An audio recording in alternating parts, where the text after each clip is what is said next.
ஸ்ரீ காளிமாதா ஜோதிடம் உலக புகழ்பெற்ற ஜோதிடர் பண்டித் மகாராஜா. காதல், கல்யாணம், உத்தியோகம், வியாபாரம், கல்வி, குழந்தை பாக்கியம் மற்றும் மந்திர சூனிய பிரச்சனைகளுக்கு நிரந்தர தீர்வு. வணக்கம்.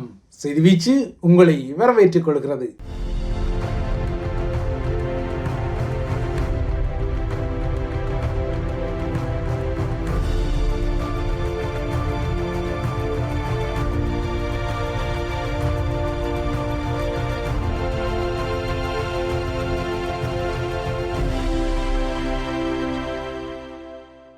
இன்றைய செய்தி வீச்சில் இலங்கை மற்றும் உலக நிலவரங்கள், நிச்சயமாக தமிழக நிலவரங்களும் காத்திருக்கின்றன. முதலில் இலங்கை தீவு பக்கம் பார்வை திருப்பலாம். இலங்கையை அண்மித்து நிலை கொண்டுள்ள வளிமண்டல தாளமுக்க நிலை இன்னமும் அந்த தீவை விட்டு அகன்று செல்லாததால் கோடைகால மழை அந்த தீவை வாட்டி வதைக்கின்றது. இதனால் காலநிலை சீர்கேடு பல இடங்களில் நிலவி வருகின்றது. இலங்கையின் 4 மாவட்டங்களின் பல பகுதிகளுக்கு மண் சரிவு எச்சரிக்கைகள் விடுக்கப்பட்டுள்ளன. கடும் மழைப்பொழிவு இடம்பெற்று வருகின்றது. தற்போதைய காலநிலை சீர்கேடு காரணமாக கிழக்கின் கோரளைப்பற்று பகுதியில் ஒருவர் பலியாகிய நிலையில் நேற்று யாழ்ப்பாணம் சுழிபுர பகுதியில் மின்னல் தாக்குதலுக்குள்ளாகி 22 வயதான இளைஞர் ஒருவர் பலியாகியுள்ளார். அவர் தனது வயலில் வேலை செய்து கொண்டிருந்த போது இந்த மின்னல் தாக்கம் இடம்பெற்றிருக்கின்றது. கடுமழையால் நாட்டின் முக்கியமான 21 நீர்த்தேக்கங்கள் நிறைந்ததால் அவற்றின் வான் கதவுகள் திறக்கப்பட்டுள்ளன. இதனால் ஆங்காங்கே வெள்ள அபாய எச்சரிக்கைகள் விடுக்கப்பட்டுள்ளன. சில ஆறுகளும் பெருக்கெடுத்ததால் வெள்ள அபாய எச்சரிக்கைகள் விடுக்கப்பட்டுள்ளன. கொழும்பு நகரை அண்டிய கழனி கங்கை நீர்மட்டம் உயர்வடைந்தாலும் அது இன்னமும் அபாய நிலைக்கு உயர்வடையவில்லை என கூறப்படுவது தலைநகருக்கு ஒரு ஆறுதலான விடயமாக இருக்கின்றது. கடந்த நவம்பர் மாதம் இலங்கையை தித்வா சூறாவளி கடுமையாக தாக்கியதன் பின்னர் இடம்பெற்றிருக்கும் பெருமழை பொழிவு இதுவாகும். இந்த முறையும் மலையகம் கடுமையாக பாதிக்கப்பட்டுள்ளது. தொடர்ந்து மோசமான வானிலை காரணமாக ஹட்டன் கல்வி வலயத்தில் உள்ள அனைத்து பாடசாலைகளுக்கும் இன்று விசேட விடுமுறை விடப்பட்டிருக்கின்றது.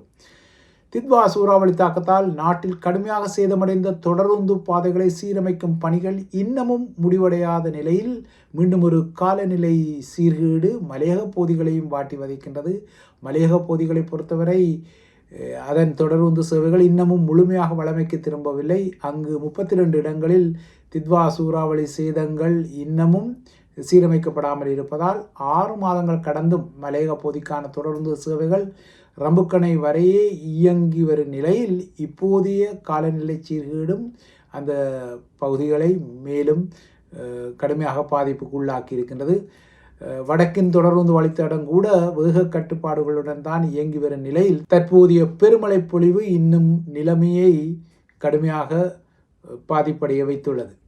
இலங்கை தனது பொருளாதாரம் உட்பட்ட வீழ்ச்சிகளை அடைய சாணுகிற முளம் சறுக்கிக் கொள்ளும் நிலைமை தொடர்கின்றது. இதனால் வேறு வழியின்றி இலங்கைக்கு உதவும் தனது உறுதிப்பாட்டை IMF ஆகிய அனைத்துலக நாணய நிதியம் மீண்டும் ஒரு முறை உறுதிப்படுத்தி இருக்கிறது. IMF நேற்று நடத்திய ஊடக சந்திப்பில் இலங்கை அண்மையில் தித்வா மற்றும் மத்திய கிழக்கு போர் போன்ற 2 மிகப்பெரிய அதிர்ச்சியான தாக்கங்களை எதிர்கொண்டதால் அந்த நாட்டுக்கு தொடர்ச்சியான உதவிகள் தேவை என்பதால் நாணய நிதியம் இந்த உதவிக்கு உத்தரவாதம் வழங்குவதாகவும் கூறியுள்ளது. இது அன்றகுமார திசாநாயக்க அரசாங்கத்திற்கு ஒரு ஆறுதல் செய்தியாக IMFிடமிருந்து வந்திருக்கிறது. ஆக மொத்தம் சர்வதேச நாணய நிதியமாகிய தமது அமைப்பு இலங்கைக்கு ஆதரவளிப்பதில் மிகவும் உறுதியாக உள்ளதென்ற செய்தி நேற்று மீண்டும் ஒருமுறை வழங்கப்பட்டிருக்கிறது. ஆனால் ஸ்ரீலங்காவின் வங்கித்துறை இப்போது முன்னெப்போதும் இல்லாத அளவுக்கு மிக கடுமையான அவநம்பிக்கை சார்ந்த அபாய நெருக்கடிகளை எதிர்நோக்கி வருகின்றது. அந்த நிலையில்தான் IMF இந்த அபயத்தை வழங்கியுள்ளது. இலங்கையில் உள்ள தனியார் வங்கியின் கண்டி பிராந்திய கிளையில் அண்மையில் வெளிப்பட்ட மோசடியும் ஊழலும் வங்கித்துறையை உலுக்கி இருக்கின்றது. தேசிய அபிவிருத்தி வங்கியிலிருந்து கிட்டத்தட்ட $40 மில்லியன் காணாமல் போன சம்பவம் கூட இடம்பெற்றிருந்தது. வங்கித்துறையின் பலவீனங்கள் இவ்வாறான திடுக்கிடும் சம்பவங்களால் அம்பலப்பட்டு வருகின்றன. திரைசேரியில் $2.5 மில்லியன் இணைய ஊடுருவிகள் மூலம் கையாடப்பட்ட சம்பவமும் இதற்கு பின்னர் இடம்பெற்றது. இதற்கிடையே ஸ்ரீலங்கன் ஏர்லைன்ஸிலும் புதியதொரு தவறான நிதி பரிவர்த்தனை அம்பலப்பட்டுள்ளதாக எதிர்க்கட்சி முகங்கள் தற்போது அலறியுள்ளன. ஸ்ரீலங்கன் ஏர்லைன்ஸின் சென்னை மற்றும் துபாய் பணியக நடவடிக்கைகளுக்காக ஒதுக்கப்பட்ட பணம் தவறுதலாக அபுதாபியில் உள்ள இஸ்லாமிய வங்கியில் உள்ள ஒரு கணக்கில் செலுத்தப்பட்டதான புதிய குற்றச்சாட்டுகள் வந்திருக்கின்றன. இவ்வாறாக மாற்றப்பட்ட 8 கோடி ரூபாய்க்கும் அதிகமான தொகையை மீட்டுக் கொள்வதில் சிக்கல்கள் ஏற்பட்டுள்ளதாக கூறப்படும் நிலையில் இந்த சம்பவம் குறித்து முறையான விசாரணைகளை நடத்துமாறு எதிர்க்கட்சி உறுப்பினர்கள் அரசாங்கத்திடம் கோரிக்கை விடுத்துள்ளனர். இலங்கையின் வங்கித்துறையை பொறுத்தவரை அது முன்னர் தனது கட்டமைப்பை ஒரு நிலையான தொழில் ரீதியாக ஒழுங்குபடுத்தப்பட்ட நம்பிக்கைக்குரிய கட்டமைப்பாக கொண்டிருந்தது. இது யதார்த்தமான விடயம். ஆனால் தமிழர் தாயகத்தின் மீதான போர்க்காலத்தின் பின்னர் அந்த பிம்பம் கடுமையாக அடிவாங்கியுள்ளது. ஸ்ரீலங்காவின் அரசியல் அதிகார முகங்களிடம் வேரூன்றிய ஊழல் முறைகேடுகள் ஸ்ரீலங்காவின் வங்கித்துறைக்கும் பரவியதால் வங்கித்துறையின் மூத்த அதிகாரிகள் பலரே பல ஆண்டுகளாக போலியான கடன் ஆவணங்களை தயாரித்து வாடிக்கையாளர் பதிவேடுகளை திரித்து கோடிக்கணக்கான ரூபாய்களை கையாடிய விடயங்கள் அண்மை காலத்தில் அம்பலமாகி வருகின்றன. இந்த முறைகேடுகள் குறித்த முறைப்பாடுகள் கூட வங்கியின் உயர்மட்ட நிர்வாகத்தால் புறக்கணிக்கப்பட்டு மோசடிகள் ஊக்குவிக்கப்பட்டதான குற்றச்சாட்டுகளும் வந்துள்ளன. ஸ்ரீலங்காவில் உள்ள வங்கி அதிகாரிகளால் போலியான ஆவணங்கள் பயன்படுத்தப்பட்டுள்ளன. அந்த வங்கிகளில் பணத்தை வைத்திருக்கும் புலம்பெயர் தமிழர்களுக்கும் இது ஒரு எச்சரிக்கை செய்தியாக வந்திருக்கின்றது. ஏனெனில் ஸ்ரீலங்காவின் முக்கிய வங்கிகளுக்குள் நடக்கும் போலி ஆவணங்கள் மற்றும் உள்ளக கூட்டுச்சதிகள் மற்றும் மோசடிகள் குறித்த குற்றச்சாட்டுகள் அதிகம் வருவதால் வெளிநாடுகள் வசிக்கும் இலங்கையர்களும் இலங்கையில் உள்ள வங்கிகளில் தாம் வைத்திருக்கும் பணத்தில் அவதானத்தை செலுத்த வேண்டிய ஒரு நிலைமை உள்ளது. ஏனென்றால் வங்கியின் அதிகாரிகளே போலியான ஆவணங்களை தயாரித்து இவ்வாறான பணத்தை கையாடும் சம்பவங்கள் எல்லாம் அதிகரித்து வருகின்றன. வெளிநாட்டில் உள்ள தமிழர்களாக நீங்கள் வசித்தால் உங்கள் பணம் ஒருவேளை ஸ்ரீலங்காவின் ஏதாவது ஒரு வங்கியில் இருந்தால் அந்த பணம் உண்மையில் பாதுகாப்பாக உள்ளதா என்பதை நீங்கள் அடிக்கடி பரிசீலனை செய்து கொள்வது முக்கியம். அதாவது இலங்கையின் வங்கிகளில் நம்பிக்கை வைத்து பணம் இருக்குந்தானே என நினைத்து நீண்ட காலத்திற்கு அது குறித்த அவதானத்தை எடுக்காவிட்டால் அந்த பணம் பெரும் அபாயத்தில் சிக்கக்கூடிய வாய்ப்புகளும் இருப்பதால் இந்த எச்சரிக்கை விடப்படுகின்றது. அடுத்து தமிழக நிலவரங்களை நோக்கினால் தமிழக முதல்வர் விஜயின் புதிய அமைச்சரவையில் ஏற்கனவே 9 அமைச்சர்கள் பொறுப்பேற்றுவிட்ட நிலையில் தற்போது 2ஆம் கட்டமாக அமைச்சர்கள் அறிவிக்கப்பட உள்ளனர். இதில் காங்கிரஸ் உறுப்பினர்களும் இடம்பெற உள்ளனர். அமைச்சரவையில் பங்கேற்பதற்காக காங்கிரஸ் கட்சிக்கு அதிகாரபூர்வமான அழைப்பை தமிழக வெற்றி கழக அரசாங்கம் விடுத்திருக்கின்றது. இன்னும் ஓரிரு நாட்களில் காங்கிரஸ் தலைவர்களும் அமைச்சர்களாக பதவியேற்கும் காட்சிகளை காண முடியும். ஏறக்குறைய 60 ஆண்டுகளுக்கு பின்னர் தமிழக அமைச்சரவையில் காங்கிரஸ் முகங்கள் இணையும் பதிவு இதன் மூலம் உருவாகக்கூடும்.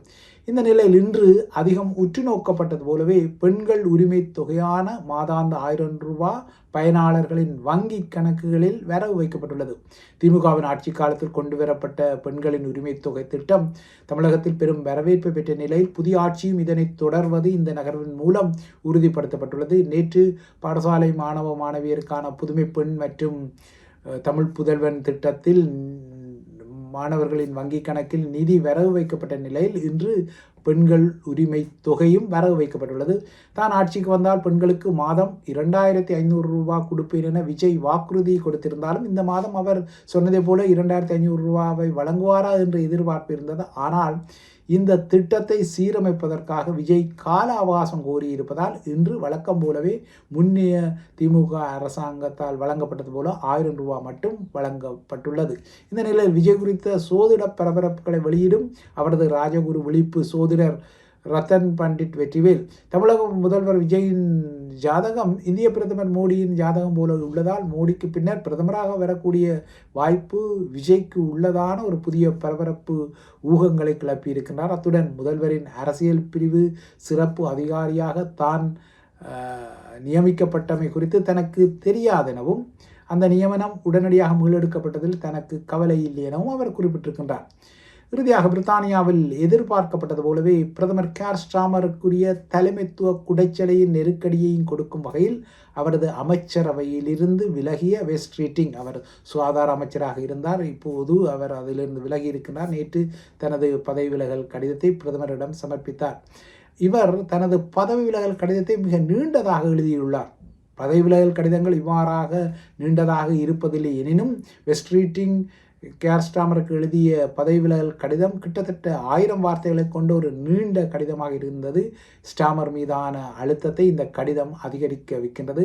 பிரதமர் ஸ்டாமர் பதவியேற்று 2 வருடங்களுக்கு இடையில் இப்போது பதவி கவிழ்ப்பை எதிர்நோக்கியுள்ளார். கடந்த வாரம் பிரித்தானியாவில் இடம்பெற்ற உள்ளூராட்சி தேர்தல்களில் ஏற்பட்ட தொழிற்கட்சிக்குரிய பேரழிவு முடிவுகளை தொடர்ந்து பிரதமர் ஸ்டாமர் பதவி விலக வேண்டும் என்ற அழுத்தம் உட்கட்சியில் அதிகரித்து வருகின்றது. ஸ்டாமரின் தலைமைத்துவம் மீது தனக்கு இனிமேல் நம்பிக்கை இல்லை என ஸ்ட்ரீட்டிங் தனது பதவி விலகல் கடிதத்தில் நேற்று குறிப்பிட்டிருக்கின்றார். இதனை அவர் சமூக வலைதளத்திலும் பதிவிட்டிருக்கின்றார். எனினும் இந்த தலைமைத்துவ போட்டியை ஸ்ட்ரீட்டிங் ஆரம்பிக்க வேண்டுமானால் அவருக்கு 81 தொழிற்கட்சி நாடாளுமன்ற உறுப்பினர்களின் ஆதரவு தேவை. இந்த ஆதரவை அவர் பெற்றாரா என்பதை அவர் அதிகாரபூர்வமாக பகிரங்கமாக தெரிவிக்கவில்லை. தொழிற்கட்சியின் வலதுசாரி உறுப்பினர்களிடையே, தொழிற்கட்சிக்குள்ளும் ஒரு வலதுசாரி தன்மை இருக்கின்றது, அந்த உறுப்பினர்களிடையே ஸ்ட்ரீட்டிங் பிரபலமாக இருந்தாலும் தொழிற்கட்சியின் இடதுசாரி ஆதரவாளர்களிடம் அவர் பிரபலமாக இல்லை. மாறாக ஆண்டி பெர்னாம் அல்லது ஏஞ்சலா ரெய்னர் ஆகிய இருவர் தான் இந்த இடதுசாரி முகங்களிடம் பிரபலமாக இருப்பதால் ஸ்ட்ரீட்டிங்கின் தலைமைத்துவமும் சிக்கலாக இருக்கும் என்பதால் பிரித்தானியாவில் இப்போது அரசாங்கத்தின் உள்ளக நெருக்கடி பரபரப்பான ஒரு நிலைமையை தோற்றுவித்துள்ளது. இறுதியாக அமெரிக்க அரசு தலைவர் டொனால்ட் ட்ரம்பின் சீன பயணம் இன்று முடிவுறு நிலையில் சீன தலைவர் ஜின்பிங் பின்னுடனான இந்த பேச்சுக்கள் ஒரு முக்கியமான உறவு தடத்தின் ஒரு மைல்கல் என ட்ரம்ப் பாராட்டியிருக்கின்றார். இதே போன்ற ஒரு பாராட்டை சீன அரசு தலைவரும் விடுத்திருக்கின்றார். சீன அமெரிக்க உறவுகளில் தைவான் மிக முக்கியமான ஒரு பிரச்சனை என்றும் அந்த விடயம் தவறாக கையாளப்பட்டால் மிகவும் ஆபத்தான சூழ்நிலையை அமெரிக்க சீன உறவுகளில் அது ஏற்படுத்தக்கூடும் என்றும் சீன அரசு தலைவர் எச்சரித்திருக்கின்றார். இன்று பெய்ஜிங்கில் உள்ள ஆளும் சீன கம்யூனிஸ்ட் கட்சியின் தலைமை வளாகமான சாங்னாஹாயில் ட்ரம்ப் உபசரிக்கப்பட்டிருக்கின்றார். மிகவும் பலத்த பாதுகாப்புடன் இருக்கும் இந்த 1500 ஏக்கர் பரப்பளவுள்ள வளாகத்துக்குள் ஒரு சில அமெரிக்க தலைவர்கள் மட்டுமே இதுவரை நுழைந்துள்ளனர். இறுதியாக பராக் ஒபாமா 2014 நுழைந்த பின்னர் இன்று ட்ரம்ப் நுழைந்தார். அங்கு அவருக்கு தேநீர் விருந்து அளிக்கப்பட்டுள்ளது.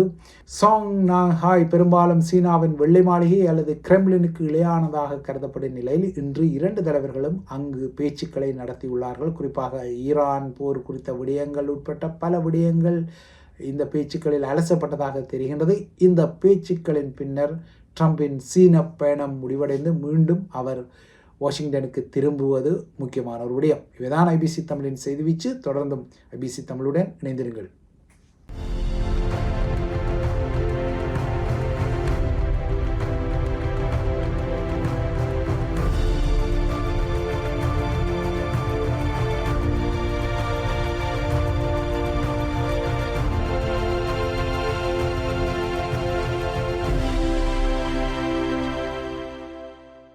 ஸ்ரீ காளிமாதா ஜோதிடம் உலக புகழ்பெற்ற ஜோதிடர் பண்டித் மகாராஜா. காதல், கல்யாணம், உத்தியோகம், வியாபாரம், கல்வி, குழந்தை பாக்கியம் மற்றும் மந்திர சூனிய பிரச்சனைகளுக்கு நிரந்தர தீர்வு.